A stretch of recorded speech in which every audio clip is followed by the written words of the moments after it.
Good day. My name is Ken Harrington, and I'm your advisor. Let's discuss crisis management in the United States. It's a field that many business leaders don't always understand. That said, from experiencing the impact of natural disasters and severe weather conditions to incidents, more and more American CEOs recognize that crisis management is important. Let's talk about what they know, how they're preparing their organizations to deal with the unexpected, and why. When it comes to the last 3 years, the learning curve has been steep. In 2019, the idea that a virus could spread rapidly around the globe, cost millions of lives, and upset the international economy wasn't on anyone's mind. Today, we've witnessed not only those developments, we've also seen how governments as well as businesses have dealt with one of the most significant events in recent history. It's been an eye-opening experience. For American business leaders, the pandemic has made one thing clear. Knowing how to handle a crisis at the moment it occurs is vital. That lesson doesn't just apply to large corporations or global companies. It applies to every business, small and large alike. I'd like to discuss 3 perspectives on crisis management with you. First, what American companies think about crisis management and their capability to deal with crises today. Second, what any company should consider in building a crisis management plan. And third, why crisis management is more than just a plan. That is, what else must be done besides planning? First, how do American businesses see crisis management in 2023? The pandemic has shown how quickly a global crisis can turn the world upside down. From billion-dollar technology companies to small-town tourism businesses, COVID restrictions closed national borders, and workers who couldn't work demanded solutions if the companies were going to survive. Because of the last 3 years, we now have many insights from how thousands of companies handled the pandemic. We've also had experiences that should make us think strategically about the next crisis. And we've seen many companies that have emerged stronger as a result of what they've learned. So, what do American businesses think about crisis management today? PricewaterhouseCoopers and Deloitte, 2 major consulting firms, surveyed business leaders late last year. Here's what they said about the pandemic experience and what they plan to do in the future. 7 out of 10 companies plan to increase their investment in building resilience. 75% said technology has helped coordinate their crisis management effort. But only 23% felt their various crisis management functions are well integrated. Many identified the risks to their corporate reputation as cybercrime, rumors, and other potential crises. These are the things they identified as making them most vulnerable. Nearly half said their focus in crisis management planning now includes ensuring they have clear alert and mobilization plans, a well-defined chain of command, and clear roles for who should act in certain situations. Nearly half also identified working in multifunctional teams as a needed area for more practice. And in identifying areas for improvement, nearly a third of the businessmen polled who had gone through a crisis said their plan should do more to identify crisis scenarios. They also emphasized improving crisis communications and communicating more effectively with their own employees as their priorities. American business leaders also said something else. They're still anxious about the future. Few are confident about what will happen next if a crisis occurs. It's not just an opinion at the working level. In January, the Conference Board, a leading American business association, surveyed 670 top business executives.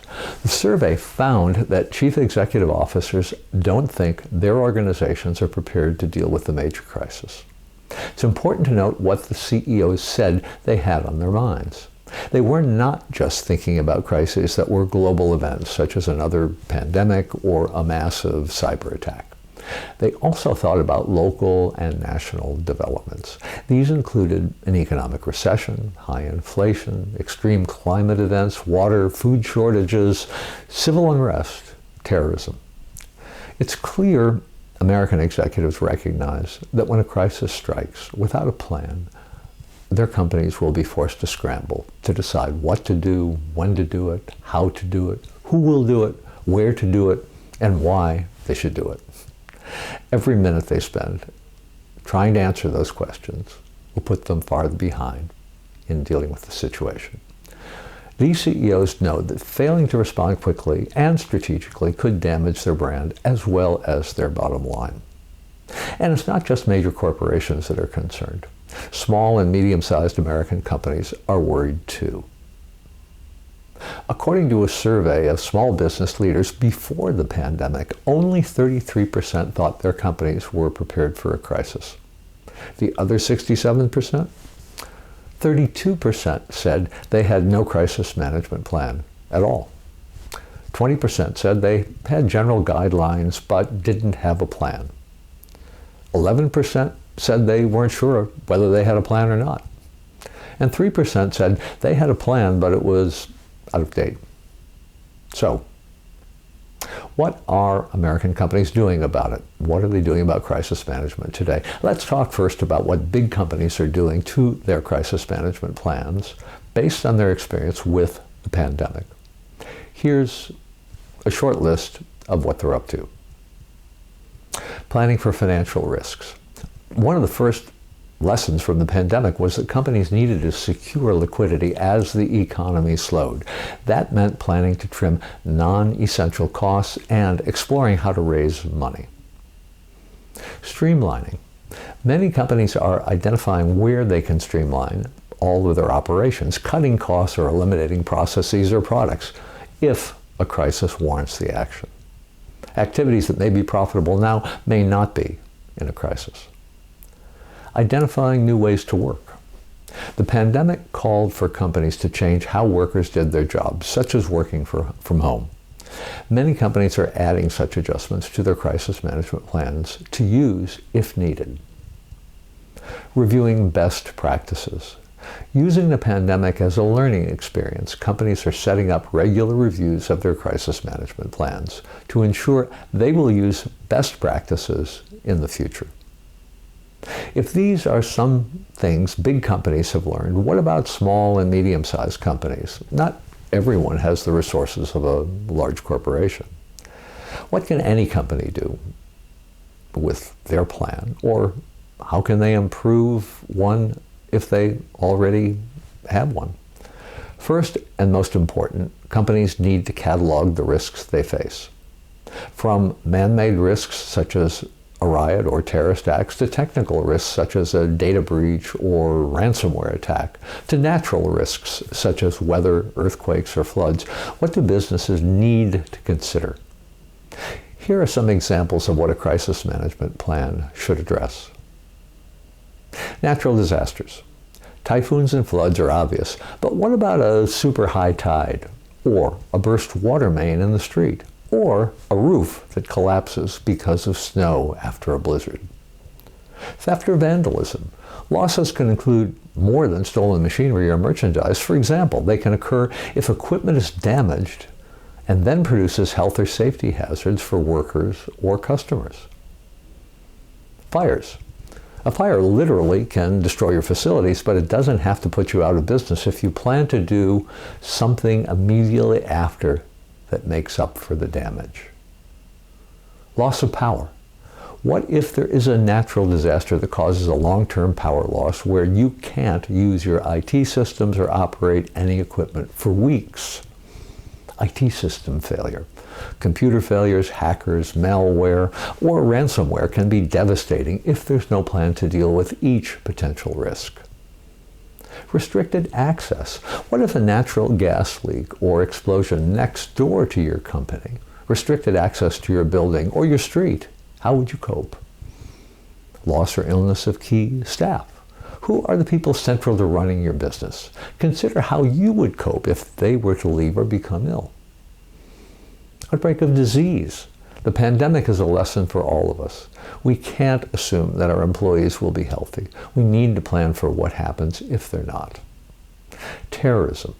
Can terrorism elsewhere in the world affect your business operations? If not, can it have an impact on your market? For example, if you're in the travel sector. Crises affecting suppliers or customers. How would you source supplies if your primary supplier suffered a crisis? Do you have a backup supplier or two?